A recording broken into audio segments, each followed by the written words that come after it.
Senator Cayetano is recognized. Mr. Presiding Officer, Alan Cayetano. Sorry, may I know from the records, is this the first time that the witness mentioned that the Vice President uttered threats against the President, the former Speaker, and the First Lady?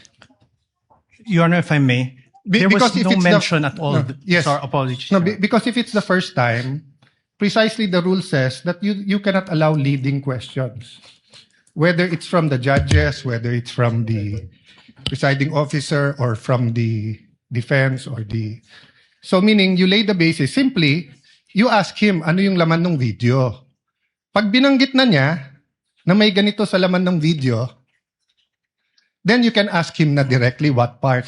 So, all of us want to expedite it, but let's follow the rules.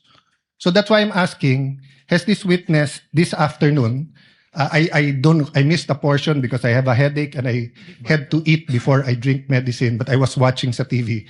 But hindi ko pa narinig na sinabi niya to. Kasi kung hindi pa niya sinabi, Mr. Presiding Officer, can we just follow the rules and just lay the basis, ask him kung ano laman ng video, let him testify, tapos pag binanggit niya, then you can ask him, hindi na siya leading.